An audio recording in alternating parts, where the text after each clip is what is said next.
Chers amis, bonjour. Cette semaine, une histoire en Europe de l'Est. Le père de Yosef est Rav d'un petit village, justement d'Europe de l'Est. Nous sommes avant la Seconde Guerre mondiale. Des Juifs assimilés vivent dans ce village et l'un d'eux s'appelle Moshe le tailleur. Un jour, le père de ce Moshe décède et naturellement, une fois le moment de la semaine de deuil arrivé, il devient plus réceptif et le Rav de la communauté lui rend visite et le convainc de réciter le Kaddish. Il réussit même à le convaincre de venir à la synagogue et également après la semaine de deuil pour réciter le Kaddish. On sait qu'un juif, même lorsqu'il est beaucoup éloigné du maître du monde, il est particulièrement sensible à l'honneur rendu à ses parents et en particulier après leur décès.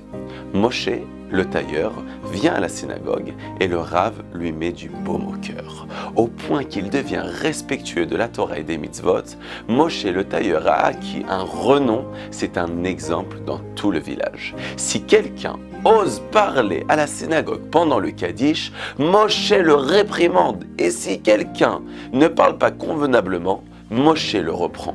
Si quelque chose n'est pas fait selon les règles de la halakha, Moshe lui parle de manière agréable et des fois même agressive. Et il est prêt à réprimander chacun pour ses fautes commises. Et un jour, les maudits nazis et Marchemam font leur apparition dans la ville en pleine guerre. Des familles entières sont décimées.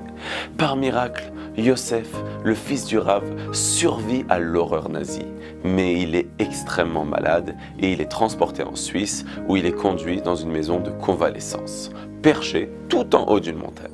Yosef se ressent terriblement mal et il ne s'intéresse nullement à tout ce qui se passe autour de lui. Puis, un Shabbat, il commence à se sentir beaucoup mieux. Comme il se sent mieux, il ressent subitement le désir de fumer une cigarette. Il faut comprendre que pendant toute cette époque de la guerre, les survivants n'ont pas vu de juifs qui portaient fièrement leur attribut, et ni de communauté juive, ni même de vie juive. À la fin de la guerre, ils savaient qu'ils n'avaient pas où revenir, ils savaient qu'aucun pays n'était prêt à les accueillir, et ils vivaient dans une situation effroyable, tant du plan du soutien que de la motivation. C'est une génération qu'il est impossible de juger. Dans cette maison de convalescence, rien ne le poussait à retrouver ses racines. Il n'y a jamais de kidouche et on ne sait même pas s'il y a une kippa à porter. Et donc ce Shabbat matin, il ressent et désire de tout son cœur fumer une cigarette. Le mauvais penchant le domine et tout d'un coup, il se laisse aller et se met à fumer une cigarette le Shabbat. Et malheureusement, une faute en entraîne une autre et il fume encore une seconde cigarette. La maison de repos est reliée à une petite ville dans la vallée par un tramway qui permet d'atteindre les commerces situés en bas et le marché en bas de la ville. Puis le mauvais penchant le domine et il se retrouve soudain, le saint jour de Shabbat Kodesh, à monter malheureusement dans le tramway et à voyager le Shabbat en direction du petit village.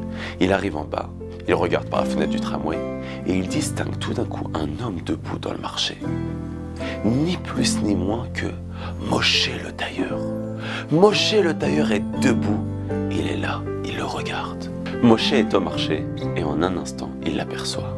Il voit qu'il a en face de lui le fils du Rav qui voyage en tramway et qui fume une cigarette pendant Shabbat Kodesh. Yosef est pris d'une terrible peur. Il se souvient qu'avec Moshe le tailleur, il n'y a pas de compromis possible. Il va me crier dessus, il va m'hurler dessus. Il jette immédiatement sa cigarette et à la première occasion descend du tramway, remonte à la maison de repos à pied en ne profanant plus jamais le Shabbat de sa vie. Des années plus tard, Yosef rencontre le célèbre Rabbi Shalom Shvadron en Angleterre et lui raconte toute cette histoire qui lui a changé sa vie. Rabbi Shalom Shvadron lui demande « Dis-moi, mon ami, as-tu revu depuis Moshe le tailleur ?» Mais Yosef ne l'a jamais revu. Rabbi Shalom Shvadron lui pose une seconde question. D'après la logique, est-il possible que Moshe le tailleur ait survécu à la guerre? Moshe est surpris et tout d'un coup il devient livide et il répond « Je n'y ai jamais pensé, mais c'est vrai non. Il n'y a aucune chance. Moshe le tailleur avait le même âge que mon cher père. Ils ont pris les personnes âgées en premier. Et même s'ils ne l'ont pas tué immédiatement, il n'y a aucune chance qu'il ait survécu à toutes les horreurs de la guerre à son âge. Rabbi Shalom lui dit alors, « Dis-moi, mais que faisait-il au marché ?» en plein jour de Shabbat? Je ne sais pas, je n'y ai jamais pensé, lui répond Yosef bouleversé. Rabbi Shalom lui dit alors, je vais t'expliquer. Il est écrit, toute personne qui confère des mérites à la collectivité n'est pas tentée par la faute. Or ton père est celui qui avait fait revenir Moshe le tailleur à la pratique du judaïsme. Et on voit soudain dans le ciel que son fils se dégrade. Et qui sait jusqu'à quel enfer risque d'arriver? C'est pourquoi on envoie ce Baal Tshuva depuis le Gan Eden pour sauver le fils de celui qui l'avait aidé à se repentir. Cette histoire bouleversante, eh bien, nous apprend beaucoup de choses dans la vie. Mais surtout, que lorsqu'on fait une mitzvah, eh bien, elle est gardée dans le ciel.